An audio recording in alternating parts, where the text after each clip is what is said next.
Today's topic is predictive parsers. Predictive parser is a type of top-down parsing approach, and it is the implementation of recursive descent parsing, which we studied in the last lecture. So in the last lecture, we studied that recursive descent parsers are top-down parsers, and these are the parsers which doesn't require any backtracking. Same is with the predictive parsers these parsers doesn't require any backtracking. So this is the advantage of predictive parser. Now it has the following components. First, it takes the input. It takes input string which is to be passed, and the input string will be whatever we have supposed to do. Then it is ended with $sign. Okay, this is the general convention जब हम parsing करते हैं तो जो भी input string होते हैं इसको हम विद द सेंटिनल से हम एंड करते हैं to show the end of the input. Next, the component है that is stack. So stack contains the grammar symbols. It contains a sequence of grammar symbols, and initially the stack is empty, and it contains only the sentinel. Okay, and then it contains the start symbol of the grammar, and later on it stores the grammar symbols जो भी in the process में occur होते हैं.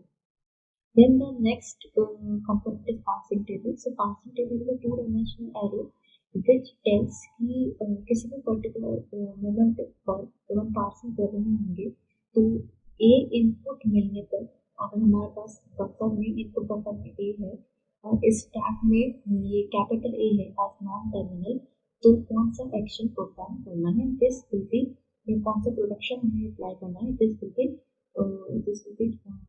Detected by predictive parsing table. And finally we have the output. So this is the diagrammatical representation of predictive parsers. The input is here, the input is, suppose we have a plus b, then it is ended with $sign. Then we have a stack starting with $sign, and it contains a sequence of grammar symbols. Then we have a predictive parsing program. It contains the algorithm, okay, which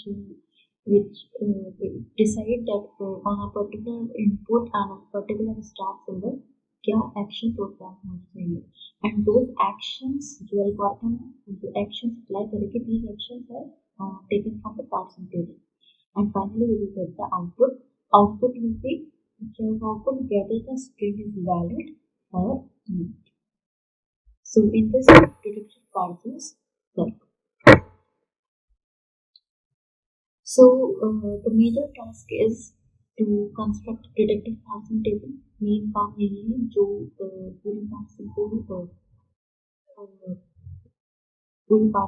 में काम जो करेगा, जो main जिसका major जो purpose गोल है वो क्या है, हमें पार्सिंग टेबल कंस्ट्रक्ट करना है.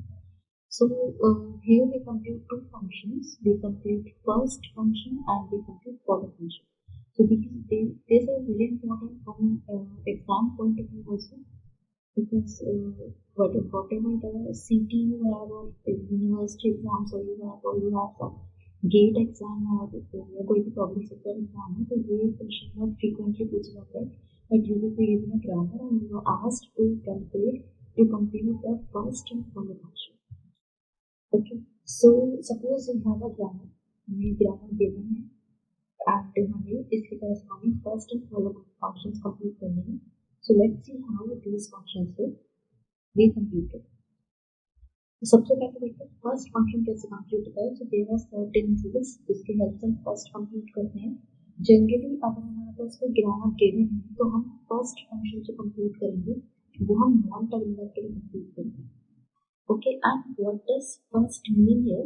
फर्स्ट का मतलब होता है यहाँ पर कि जब अगर आप फर्स्ट ऑफ एक्स कंप्यूट कर रहे हो, ठीक है, तो फर्स्ट ऑफ एक्स कंप्यूट किया, so what does that meaning कि जब आप एक्स से कोई भी प्रोडक्शन ड्राइव करेंगे तो उस डेरिवेशन में सबसे पहला टर्मिनल कौन सा अगर होगा ये हमें बताना है first. Okay, so there are 4 rules. Rule number 1, rule number 2, rule number 3 and rule number 4. So rule number first देखते हैं, अगर आपके पास x टू एप्सिलॉन नाम का कोई प्रोडक्शन है तो फर्स्ट ऑफ x में क्या हो जाएगा, एप्सिलॉन आ जाएगा, because whenever you will replace x with its RHS तो एप्सिलॉन से रिप्लेस होगा। तो सबसे पहले टर्मिनल कौन सा आएगा, तो एप्सिलॉन आएगा। Similarly you have rule number 2 is कि अगर आपके पास x है, सपोज यू हैव आपको कोई भी टर्मिनल है, स्मॉल ए है, आपको उस स्मॉल ए का फर्स्ट निकालना है, तो ये तो अपने आप में टर्मिनल है, ए तो अपने आप में ही टर्मिनल है, तो first of A will be A itself. Okay, rule number 3 is अगर मेरे पास कोई प्रोडक्शन है x to A alpha, okay, alpha can be any string of non terminals and terminals, तो फर्स्ट ऑफ एक्स में क्या होगा, फर्स्ट ऑफ एक्स में आएगा जो भी RHS में सबसे पहले टर्मिनल आ रहा होगा, तो सबसे पहले टर्मिनल क्या आ रहा है, दैट इज ए। अल्फा में कोई भी टर्मिनल आ रहा है या नहीं आ रहा है, बट सबसे पहले जो टर्मिनल आएगा आपका वो ए ही आएगा, सो फर्स्ट ऑफ एक्स में ए लिखेंगे। Then the last rule, this is very frequently used rule, बहुत ज़्यादा यूज होता है mostly. So if we have a production x to y1 y2 y3, तो फर्स्ट x क्या होगा, ऑब्वियस सी बात है, जब आप x को y1 y2 y3 से रिप्लेस करोगे तो y1 में आने वाला पहला जो टर्मिनल होगा वही तो फर्स्ट ऑफ x कहलाएगा। तो in such case first of x is equals to first of x is equals to first of y1, but the condition is that epsilon should not be there. तो अगर y1 के first में epsilon आ रहा है तो हम epsilon नहीं लिखेंगे, ठीक है, और हम क्या करेंगे, तो हम y2 को फिर y2 का फर्स्ट भी कंप्यूट करेंगे।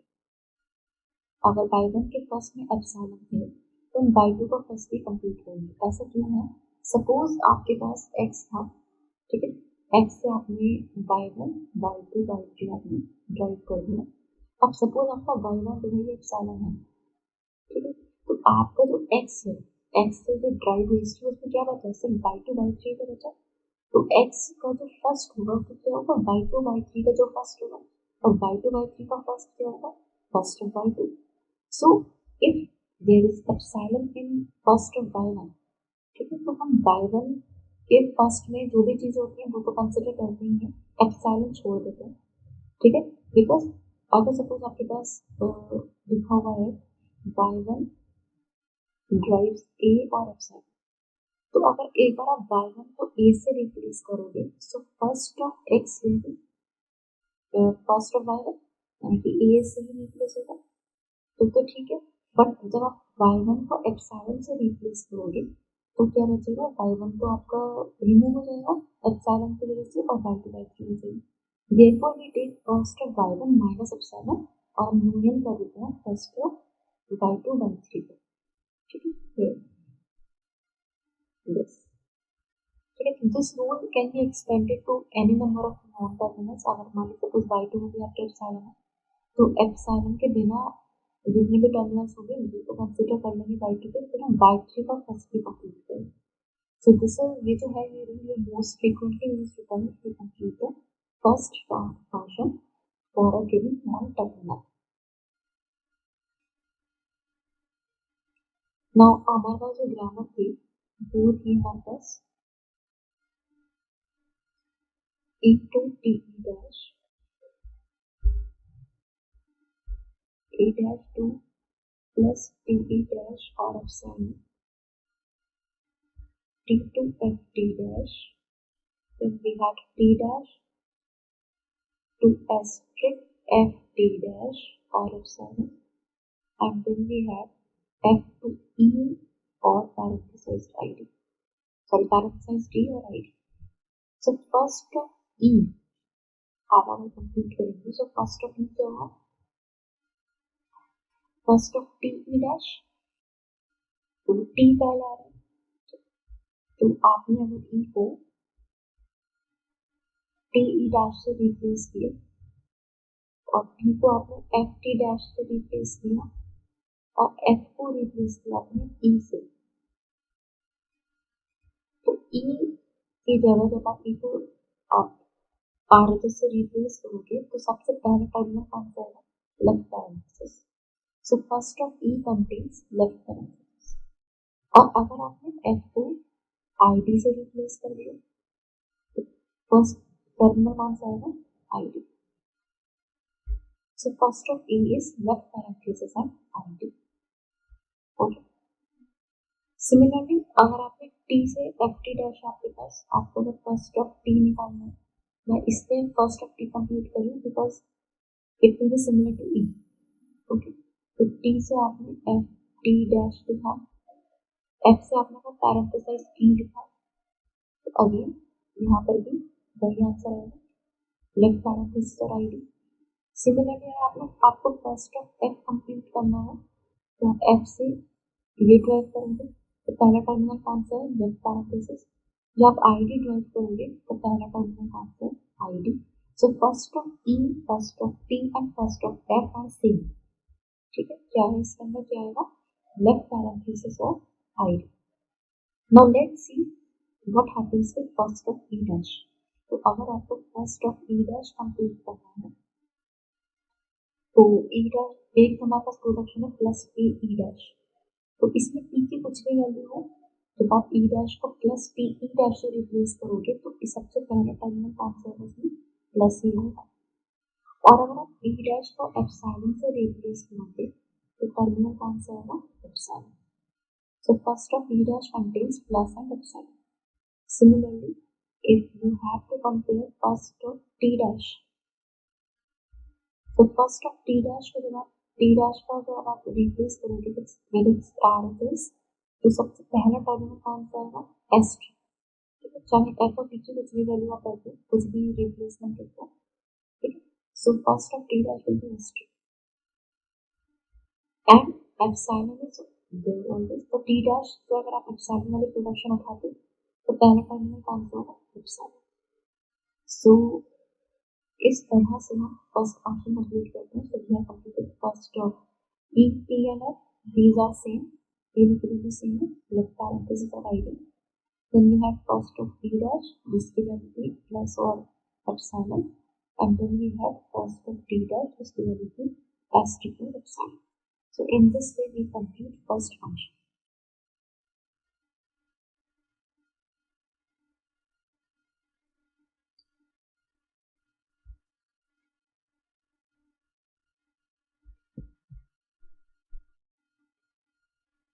Okay. So let us see how these rules of follow can be applied to the given grammar.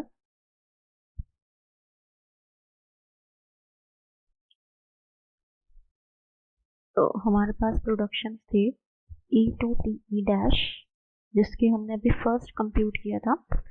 तो एक बार देख लेते हैं फर्स्ट क्या क्या फर्स्ट की वैल्यूज थी। तो first of E dash, because these will be required.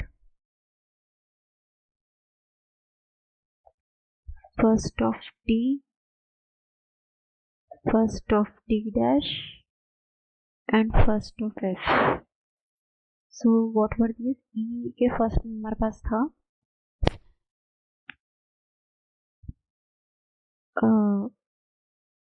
let us see from the previous slide.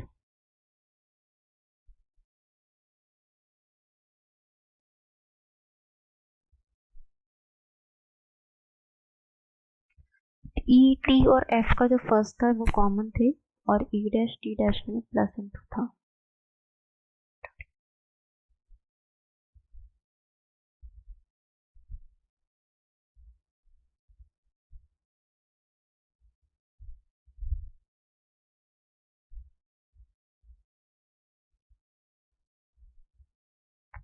तो अब हम देखते हैं कि जो हमारे पास गिवन ग्रामर है उस पर हम फॉलो के रूल्स कैसे लगा सकते हैं।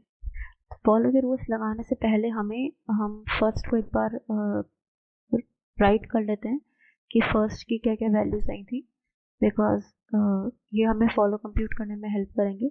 सो first of E, first of T, first of F were same, अभी जो हमने एग्जाम्पल देखा था, और उसकी वैल्यू थी left parenthesis and id. And first of E dash की वैल्यू थी हमारे पास प्लस एंड एप्सिलॉन, और फर्स्ट ऑफ टी डैश की वैल्यू थी हमारे पास into and epsilon. Now we will compute the follow. तो हमारे पास जो प्रोडक्शन रूल्स थे वो थे E to T E dash to plus T E dash और epsilon T to F T dash. Then we had t dash to asterisk f t dash or epsilon, and the last rule was f2 parenthesized e and id. Now follow compute करने के लिए सबसे पहला जो rule हमने देखा था वो ये था कि जो स्टार्ट सिंबल है उसके फॉलो में डॉलर आएगा। तो हमें पता है स्टार्ट सिंबल हमारे पास ई है, तो follow of E will be equals to dollar. पहला सिंबल तो डॉलर आएगा। ठीक, अब आगे देखते हैं। हमारे पास पहला रूल, अब ये रूल है E to plus T E dash. तो इसमें देखिए हम कौन सा रूल अप्लाई कर सकते हैं। तो अगर हम टी को अल्फा मान लें और ई डैश को बीटा मान लें, सॉरी बी मान लें,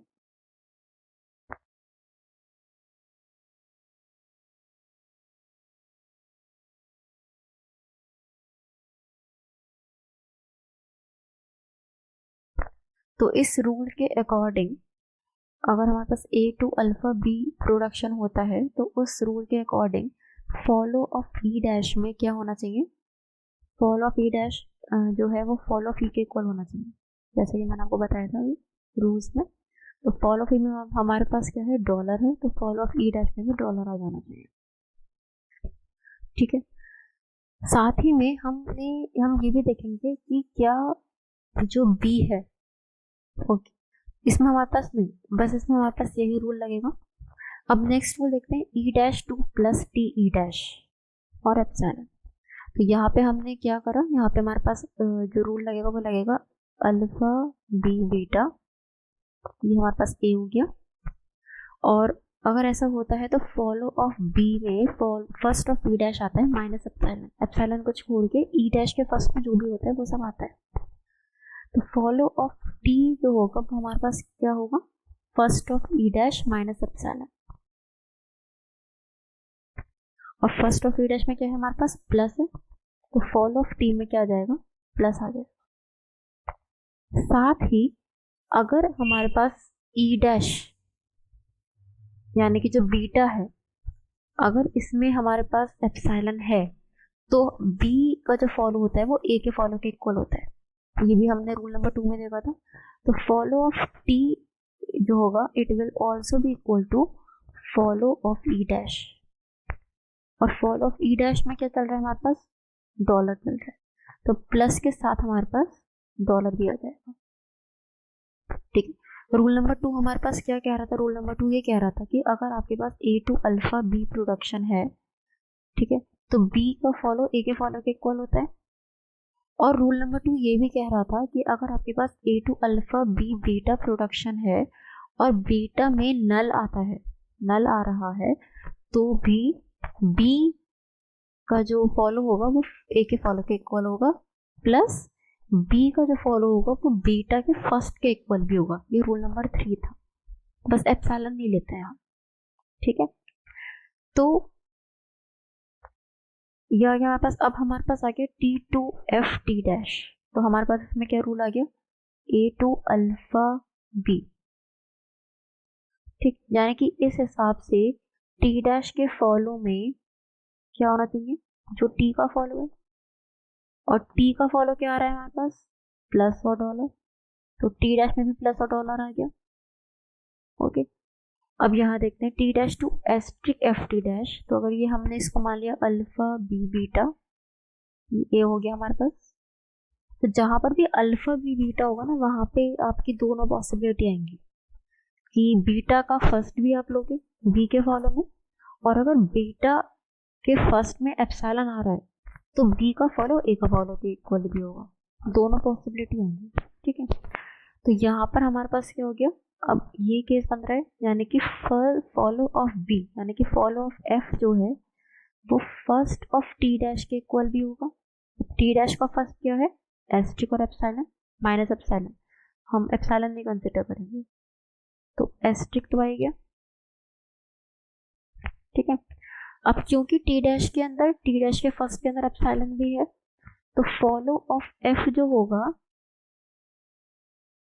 ये आपका फॉलो ऑफ टी डैश के इक्वल भी होगा।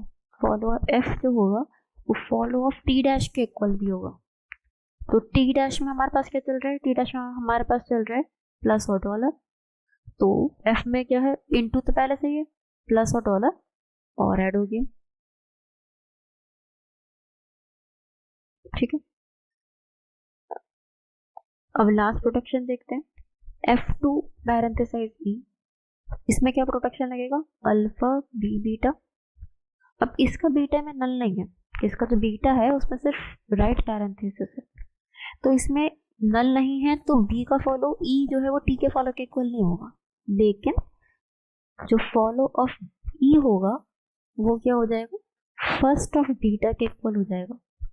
और फर्स्ट ऑफ बीटा में क्या है हमारे पास, बीटा में हमारे पास है क्लोजिंग पैरेंथेसिस, यानी कि फॉलो ऑफ ई में क्लोजिंग पैरेंथेसिस भी आ जाएगा। तो ई कहाँ पर आना शुरू किया था, ई शुरू किया था ना यहाँ पर, यानी कि मैं जो हमारा ये रिपीट हो रहा है, जो पीछे ये सारी चीजें वापस ऐड ऑन हो रही हैं, इसको मैं एक डिफरेंट कलर से शो करती हूँ तो आपको समझ में आएगा। तो ई में हमारे पास अब जो है वो राइट पैरेंथेसिस ऐड हुआ है, तो यहाँ पे ई में हमने राइट पैरेंथेसिस ऐड किया, ब्रेसेस बंद, क्योंकि और कोई प्रोडक्शन नहीं है। अब क्योंकि ई डैश का जो फॉलो है वो ई के फॉलो के इक्वल है, यानी कि यहाँ पे भी ब्रेसेस आएंगे। अब टी का जो फॉलो है वो ई डैश के फॉलो के इक्वल भी है, तो हमारे पास प्लस डॉलर भी था, तो यहाँ पर भी क्लोजिंग पैरेंथेसिस आ जाएगा। ठीक है, यानी कि टी के फॉलो में भी क्लोजिंग पैरेंथेसिस आ गया। अब टी का जो फॉलो है वो टी डैश का जो फॉलो है वो टी का फॉलो भी है, तो यहाँ पर भी क्लोजिंग पैरेंथेसिस आ जाएगा।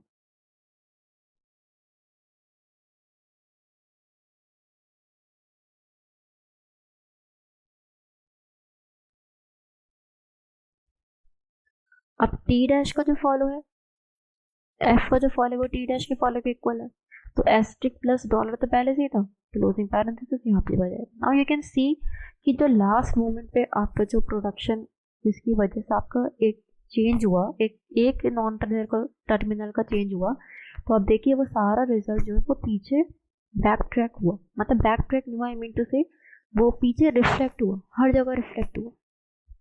ठीक, तो हम इस तरह से फॉलो निकालते हैं। तो एक बार देख लेते हैं फॉलो की हमारे पास फाइनल जो लिस्ट आई वो क्या आई।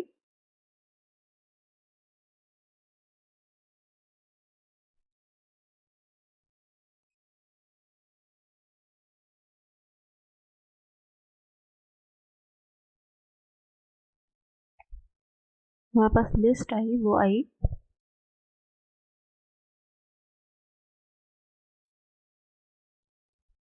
follow of E finally it is equal to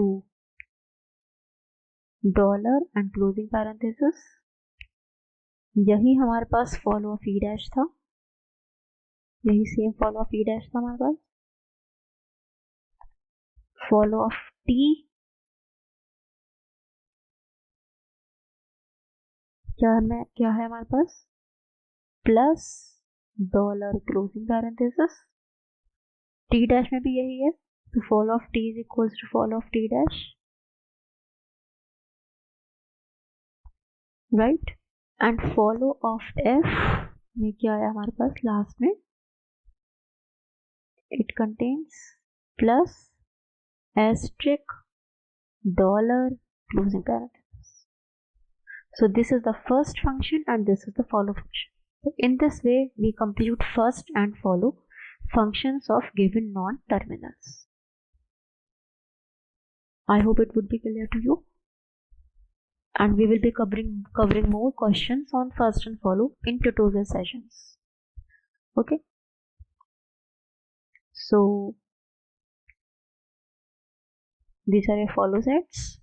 Now once we compute first and follow, तो हम अब बनाएंगे पार्सिंग टेबल, जिसकी हेल्प से हम पार्सिंग करेंगे। सो पार्सिंग टेबल कंस्ट्रक्ट करने के लिए हमारे पास 4 रूल्स होते हैं। तो आपके पास कोई भी प्रोडक्शन है, मान लेते हैं A2 अल्फा कोई भी प्रोडक्शन है आपके पास,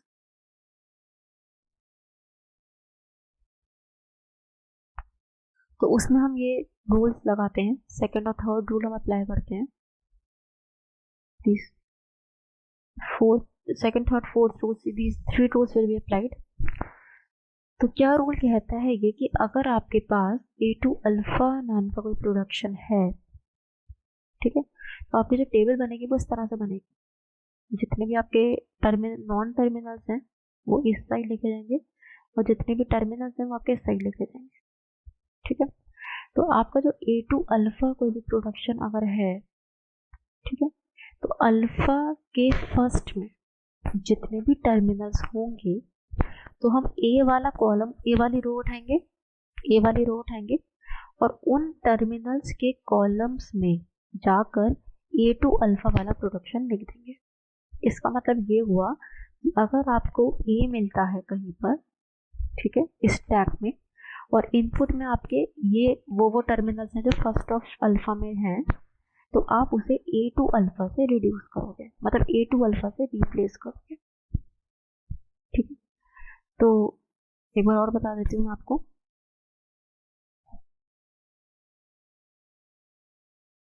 हम जिसमें टेबल बनाते हैं, तो टेबल हमारे किस फॉर्म में होती है, टेबल में आपको दिखाते हैं, इस फॉर्म में होती है। सारे जो टर्मिनल्स होते हैं आपके वो इसमें आएंगे, रो वाइज में आएंगे इधर, सॉरी नॉन टर्मिनल्स, और सारे टर्मिनल्स आपके इस साइड आएंगे, ठीक है। अब आपसे ये कहा गया है कि अगर आपका कोई भी प्रोडक्शन A2 अल्फा है, ठीक है, तो आप अल्फा का फर्स्ट में देखो कि अल्फा के फर्स्ट में कौन कौन से टर्मिनल्स आते हैं।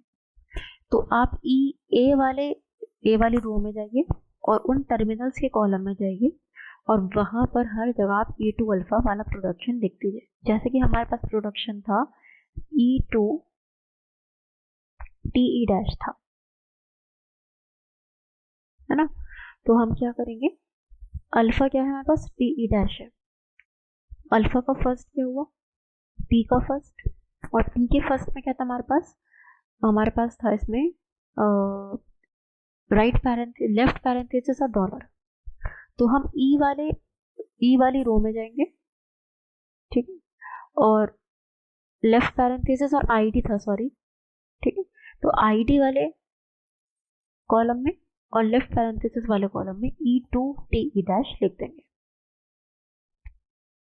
अगर आपके पास ये A2 अल्फा प्रोडक्शन है, और अगर आपके इस अल्फा के फर्स्ट में, यानी कि अगर फर्स्ट ऑफ अल्फा में आपके पास इट कंटेन्स एप्सिलॉन, अगर उसके अंदर एप्सिलॉन आता है, तो आप क्या करोगे, आप फॉलो ऑफ ए निकालोगे, ठीक है, फॉलो ऑफ ए निकालोगे, और फॉलो ऑफ ए में आने वाले जितने भी टर्मिनल्स होंगे उन टर्मिनल्स के सामने और ए वाले कॉलम में आप वो वाला सेम प्रोडक्शन लिख दो।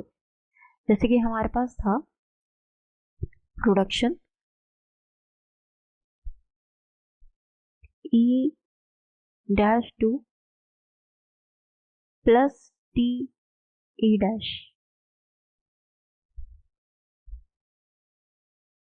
ये तो हमारा दूसरे प्रोडक्शन लेते हैं फिर। वी हैड अ प्रोडक्शन, हाँ नहीं, this is right, okay, this is right production, just wait, E-2 plus TE dash और एप्सिलॉन, ठीक। तो अल्फा जो था हमारे पास उसमें एप्सिलॉन है, यानी कि हम क्या करेंगे, E डैश का फॉलो निकालेंगे। E डैश के फॉलो में हमारे पास क्या क्या था, हमारे पास था आई थिंक एक तो डॉलर था और एक क्लोजिंग पैरेंथेसिस था। तो हम E डैश वाली रो में जाएंगे, ठीक है, और अच्छा इसमें प्लस भी था I think, I didn't remember. अच्छा, तो हमारे पास जो E-2 डॉलर है हमारे पास, ठीक है, E-2 डॉलर है, तो सॉरी डॉलर और लेफ्ट पैरेंथेसिस है, राइट पैरेंथेसिस। तो हमने क्या किया, E डैश वाले कॉलम में जाएंगे और ये क्लोजिंग पैरेंथेसिस में हमने ये सेम फंक्शन लिखा E-2 एप्सिलॉन, क्योंकि E-2 एप्सिलॉन से हमारे पास ये रूल बन रहा है, और डॉलर में जाएंगे तो हम E-2 एप्सिलॉन लिख देंगे। अब अगर हम इस प्रोडक्शन की बात करें तो इसमें जो अल्फा है ये पूरा ये है अल्फा, तो इसका जो फर्स्ट है वो तो प्लस है सिर्फ, उसमें तो कोई भी एप्सिलॉन नहीं आ रहा, तो हम प्लस में जाएंगे और प्लस के करस्पॉन्डिंग हम E-2 प्लस TE डैश लिख देंगे, और अगर आपके,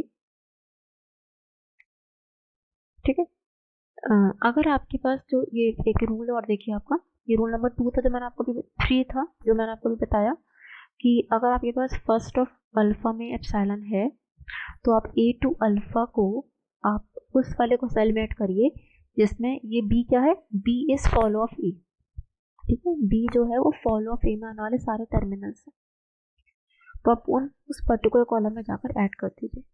अगर आपके पास ये कंडीशन और चेक करिए, अगर आपके पास फर्स्ट ऑफ अल्फा में, ये कंडीशन देखिए, आपके पास फर्स्ट ऑफ अल्फा में एप्सिलॉन है और फॉलो में डॉलर है, जैसे कि अब हमारे पास ई डैश में ये वाला केस था, तो डॉलर के आगे भी आप यही वाला सेम प्रोडक्शन लिख देंगे, ठीक है। और जो भी आपकी एंट्रीज डिफाइन नहीं हुई है वो सारी आपकी एरर एंट्रीज कहलाएंगी, यानी कि जैसे ये वाली एंट्रीज है जो ब्लैंक है, तो इट मीन्स कि अगर आपके किसी भी पर्टिकुलर मोमेंट ऑफ टाइम पर आपके पास इनपुट में एस्ट्रिक है और स्टैक के टॉप पर या तो ई डैश है या टी है, तो इट मीन्स कि आपका इनपुट जो है वो इनवैलिड है या आप कुछ गलती कर रहे हैं। So in this way we construct parsing table. अभी एक और एग्जांपल है, this example is S to I C T S dash और A, then S dash to E S और epsilon and C to B. Now again you have to do the same thing, आपको first compute करना है, follow compute करना है, okay, और उसके बाद फिर आपको पार्सिंग टेबल कंस्ट्रक्ट करने हैं। So this question you will do yourself here right now, ठीक है, we will see how it works. सो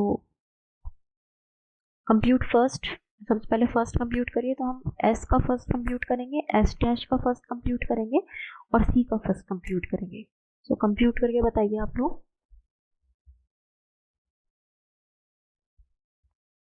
तो ये हमारे पास आएगा, first of C will be B, first of S will be I comma A, first of S dash will be E comma epsilon. Similarly आप follow compute करिए,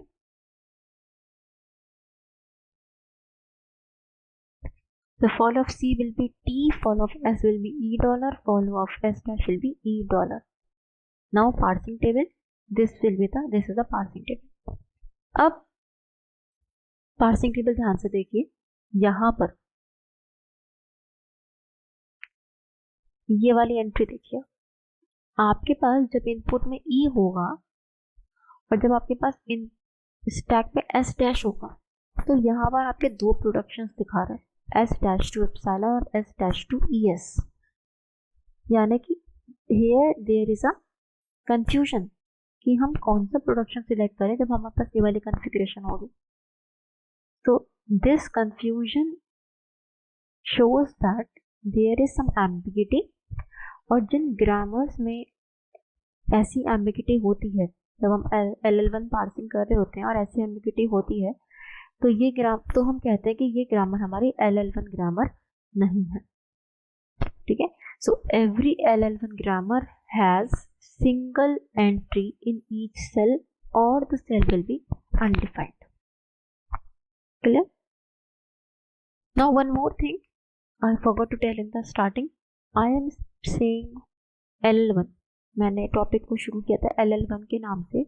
So what does LL1 means? ऐसे ही नहीं कि कुछ भी नाम रख दिया. Here the first L means left to right. That is, the input will be scanned from left to right.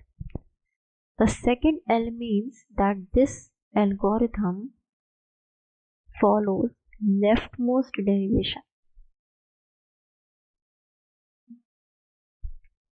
And this one is the number of look ahead character. ठीक है, यानी कि जब आप स्ट्रिंग को पार्स करोगे तो आप कितने कैरेक्टर्स को एट अ टाइम देखोगे, आप एक कैरेक्टर को एट अ टाइम देखोगे. So this is the meaning of LL1. Okay.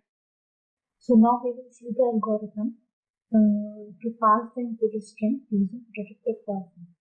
So in the previous lecture we saw that LL1 parser or predictive parser uses input buffer to store the input string, and it uses stack to store the grammar symbols or non-terminals.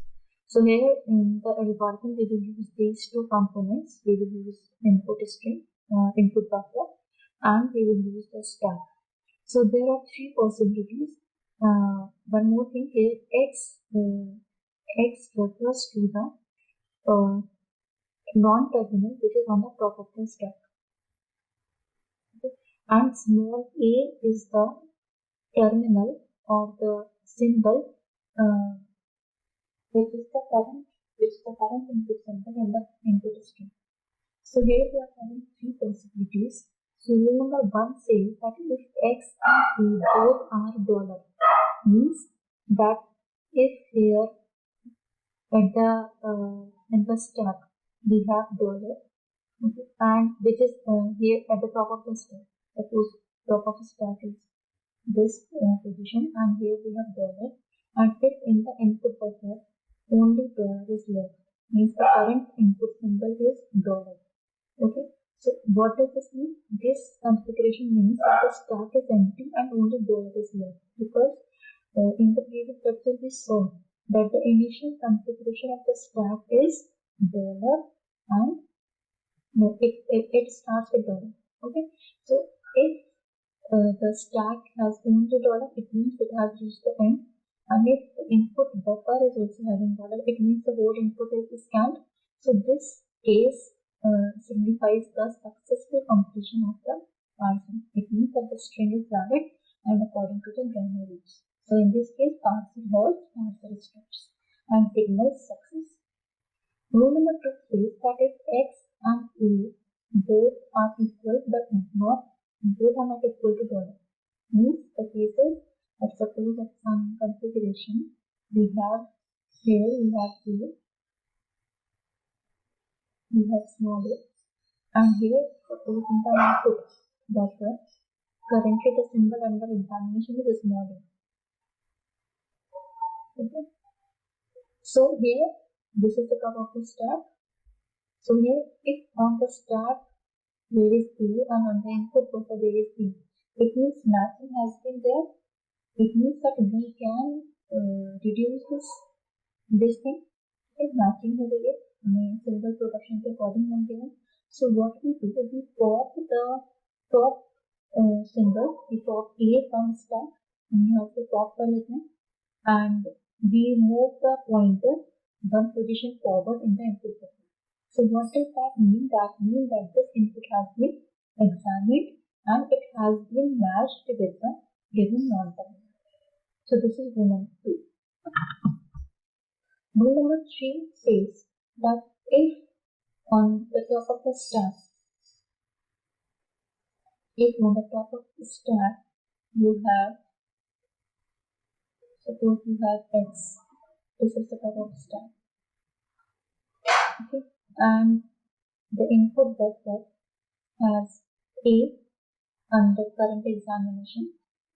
Okay, and if both are not equal, if here we have x and here we have p, so we will see the parsing table and we will see the n row which is pointed to by x, we will see the column which is pointed to by a, we will see the sum. So whatever production will be here, this production will be pushed onto stack. Now how it will be done? Suppose we have here, suppose production x drive UVW. Suppose ये production है हमारे parsing table में इस वाले side में. So what will we do? We will replace this x with its RHS content and UVW से replace करेंगे. Now कैसे लिखा जाएगा? Let us see that. So जो हम इसे replacement करेंगे in this way, हम इसको इस फॉर्म में यहाँ से लिखना शुरू करेंगे. So here this x will be replaced with v, u and v, w and v. So इस तरह से replace करेंगे कि u should be on the top of the stack. Why so? ऐसा इसलिए है because जब आप इसकी मैचिंग कराओगे, जब आप इस कंटेंट को रीड करोगे तो आप कैसे रीड करोगे? v, w ऐसे तो रीड करेंगे. हम इस स्टैक में हम क्या करते हैं, सारे operation top of the stack से स्टार्ट करते हैं। इट मीन्स कि जैसे हम यहाँ पर यू को पहले रीड कर रहे हैं वैसे स्टैक में भी यू पहले रीड होना चाहिए, इसलिए हमने इसको रिवर्स वे में इंसर्ट किया in place of x. So this is rule number 3। And rule number 4 says that अगर आपके पास स्टैक के टॉप में एक्स है और इनपुट बफर में ए है और आपने पार्सिंग टेबल चेक करो, पार्सिंग टेबल में ये जो एंट्री है एक्स कॉमा ए की, if this entry is empty, it means that there is some error. Okay, so in this case parser falls error recovery begins. It means that this is not valid, इसी वजह से हमें उसके corresponding successful action नहीं मिलती। Okay, so this is the algorithm which detective parsing follows. Now we will see an example.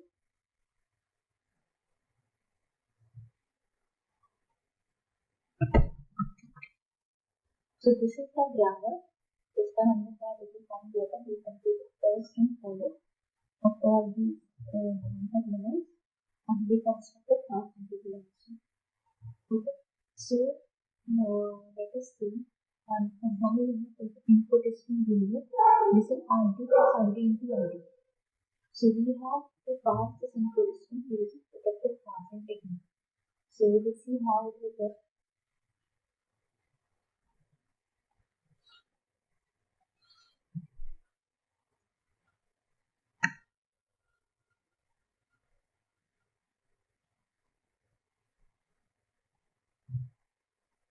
So the first column will be the stack symbols.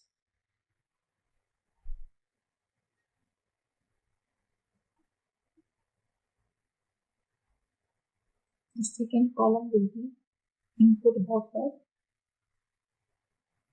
and the third column will be action. So since this is top-down parsing, so initially the stack की computation output क्या होगी? It will be dollar and start symbol. So start symbol is E. And here we have input buffer, we have ID plus ID into ID. और हम जो भी हमारी input string होती है उसको हम dollar से end करते हैं. So we will end it with dollar. So this is the initialization condition. Right? Now we will start processing. So stack में drop का क्या है? E है. और इनपुट बफर में जो करंट सिंबल है एग्जामिनेशन के लिए वो क्या है? ID.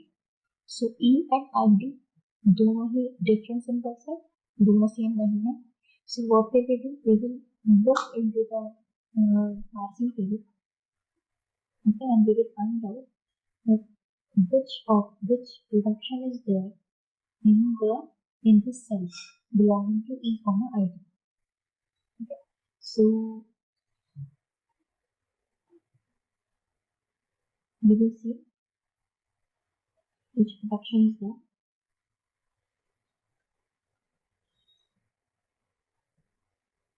So we have here, if we look into E comma ID field, so the production is E to TE dash. We have production E to TE dash. Okay, तो हमारे पास जब ये प्रोडक्शन होता है तो हम इसके RHS को राइट करते हैं ऑन स्टैक. हम E को रिमूव करेंगे और RHS को राइट करेंगे. सो क्या करेंगे? E को ड्रॉप करेंगे और E की जगह हम क्या लिखेंगे? TE dash. और किस तरह से लिखेंगे? TE डैश T की तरह. Because as I told T हम जैसे पहले रीड कर रहे हैं वैसे स्टैक में भी T पहले ही रीड होना चाहिए. ओके, और यहाँ हमने ID को तो हमने यूज कर लिया. सो हियर स्ट्रिंग बचेगी that is plus ID plus ID into ID dot.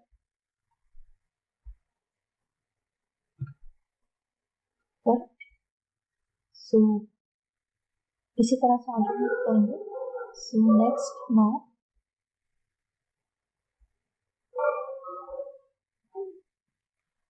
we have T and ID. Okay. So we have T and ID. So what will we do? T और ID दोनों ही अलग अलग हैं. Right. तो हम T और ID वाले cell में चेक करेंगे। सो टी वाले रो में, आईडी वाले सेल में we have production T to F T dash. Okay, so E dash तो ऐसे ही रहेगा। हम क्या करेंगे, टी को पॉप करेंगे और टी की जगह हम एफ टी डैश को इंसर्ट करेंगे इस तरीके से। बफर हमारा यही रहेगा।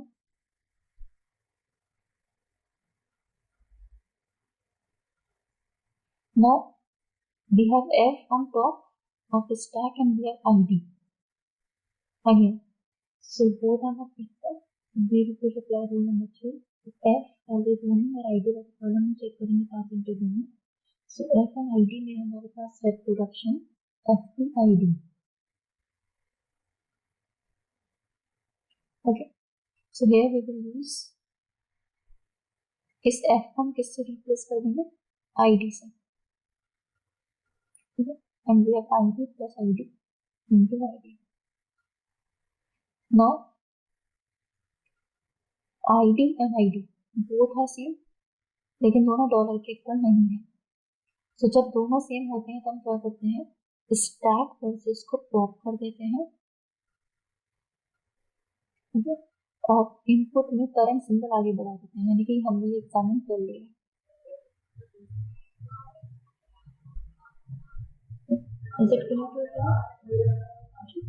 तो हमने क्या किया, हमने स्टार्टिंग से पॉप कर लिया और इनपुट सिंबल को आगे बढ़ा दिया। Now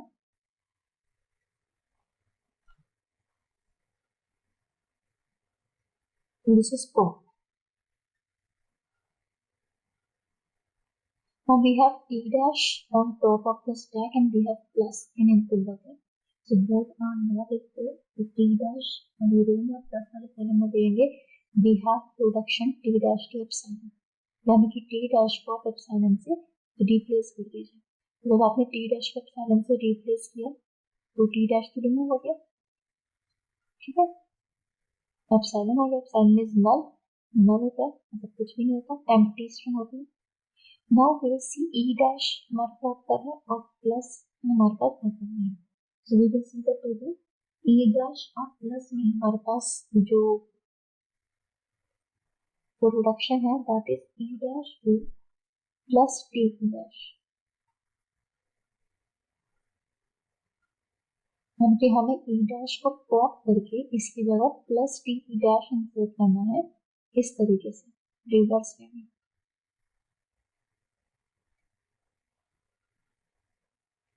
Now this plus and plus both are equal। Okay, so जब both equal होते हैं तो हम क्या करते हैं, we pop the symbol from the start and we remove the plus from the symbol from the bucket। हम लोग एक्चुअली रिमूव नहीं करते हैं, ये हम एक कर्सर पॉइंटर आगे बढ़ा देते हैं। ठीक है, इट मीन्स कि जो प्रीवियस वाला है वो हम उसे एग्जामिन कर चुके हैं। So we have dollar E dash T and here we have ID into ID dollar. Now here we have T and ID, both are not equal, so we need to see into the parsing table। So T और ID में हमारे पास है T to F T dash, T to F T dash। So we will push this F T dash in place of T।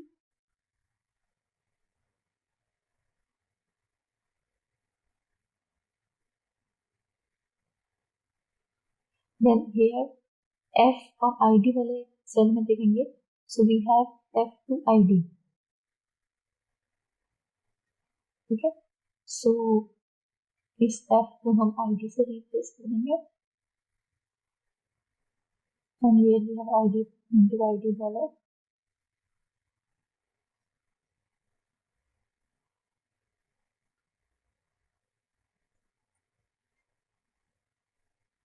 Now both things are same, so what will we do, we will put, so here we have E T dash and here we have into ID dollar.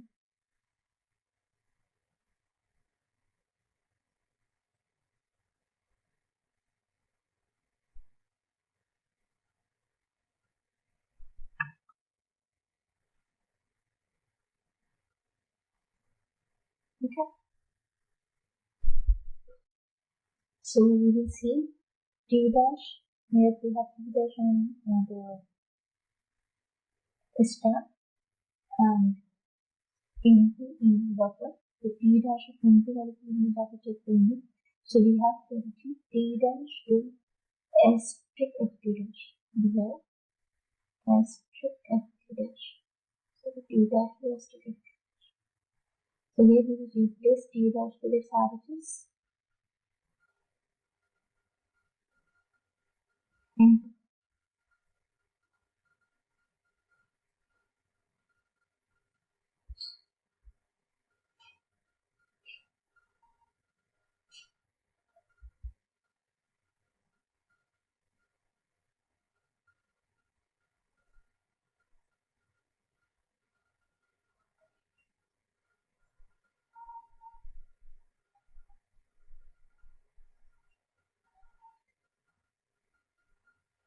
okay.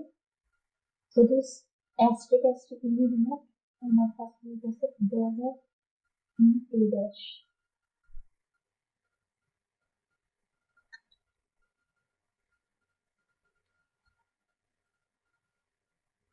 And here we will be having ID dollar. Okay.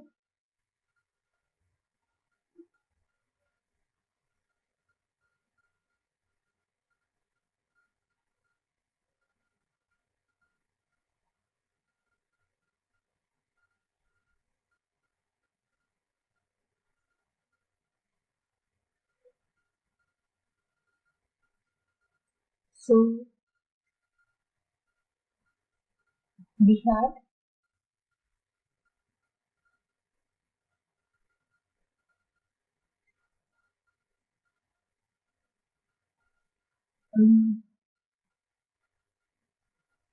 start, this was input buffer and relative direction. So हमने input तक reduce कर दिया था. तो हमारे पास current computation tool वो थी हमारे पास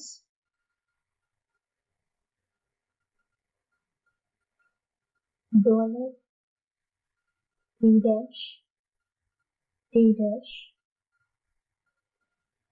f and here we have id dollar. So here f and id will come out C. So what do? We'll see the parsing table. We'll see the cell belonging to f and id. So we have production f to id. हम इस f को id से reduce करेंगे. Dollar t dash id dollar. Here both are same. So when both symbols are same, for so here we have first t dash and then we have dollar. Okay. Now see the t dash. Again input buffer is empty, but जो हमारे पास stack है is not empty. So we will see क्या हम operation लगा सकते हैं. So we will go into t dash and dollar वाले cell में देंगे. So we have a production t dash to sign. It means t dash आपको t dash को null string पे replace कर देंगे. So जहाँ बचा dollar t dash, यहाँ dollar है. Now we will see e dash and dollar वाले field check करेंगे. So we have a production e dash to sign. So what will we do? We will replace this e dash with epsilon. यहाँ बचेगा सिर्फ dollar. यहाँ बचेगा सिर्फ dollar. So this is rule number 1. So then if we have dollar on the top of stack and we have only something this dollar in input buffer, it means that string is valid and parsing is done successfully. So in this way, parsing string is parsed with the help of the projected path.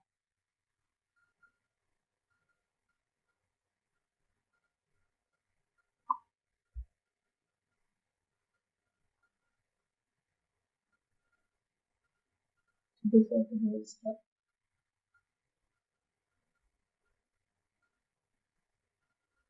So now we have completed the whole procedure of parallel parsing. So in one example we saw this known to passing to this with how multiple entries. Okay. So one thing is passing to multiple entries would be sales and ambiguity. तो ambiguity जब भी होती है हमारे पास तो हम उस case में हम पार्सिंग अप्लाई नहीं कर सकते. तो ये can see this example. This was the case.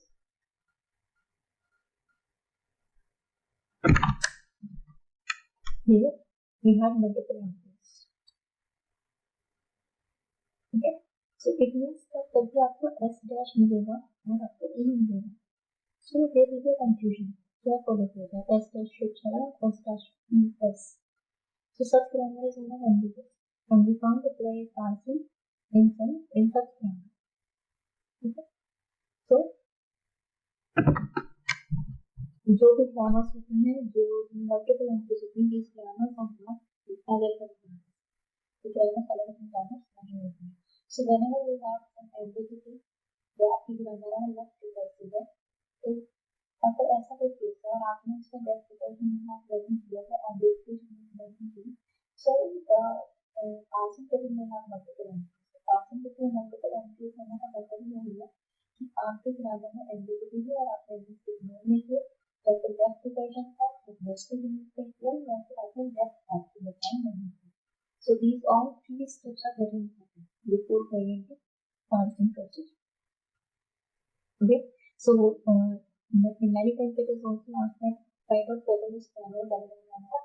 तो उसमें उसका काम करने का बेस्ट वीडियो में कि आप ग्रामर लेकर बना सकते हैं, बट बेस्ट वीडियो से आप पार्सिंग भी बनाएंगे. So if it is having at least one multiple entry, it means that it is not correct. So a grammar parsing table has no multiple entries, multiple entries, it is not other than grammar. So this is a common definition. अगर हमारे पास A to alpha beta distinct for production है, ठीक है. तो available grammar होने के लिए ये कंडीशन फॉलो होनी चाहिए. ठीक है. फर्स्ट कंडीशन है कि किसी भी टर्मिनल ए के लिए अल्फा बीटा दोनों ही सेम स्ट्रिंग टाइप लगते हैं. ठीक है. मतलब इस तरह से नहीं होना चाहिए. मतलब प्रोडक्शन किसी को मैंने लिखा A to A S B S और दूसरा लिख दिया ए बी ए, कुछ इस मतलब बोथ आर स्टार्टिंग विद ए. ठीक है. तो ये आपका अल्फा है, ये आपका बीटा है. So both are starting with A means कि there is some quantity ambiguity. जैसे आपको इनपुट में A मिलेगा, आप ये डिसाइड नहीं कर पाएंगे कि आपको A B प्रोडक्शन लगाना है या A B पे लगाना है. So the first condition for a grammar is available is that अगर आपके पास A की प्रोडक्शन की दो डेरिवेशंस हो रहे हैं, तो अल्फा बीटा दो RHS में, so दोनों की सेम टर्मिनल से स्ट्रिंग टाइप ना हो.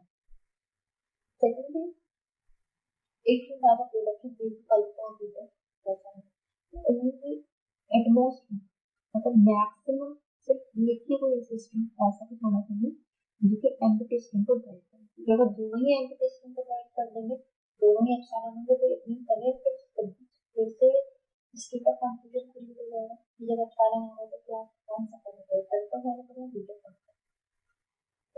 And if beta is null,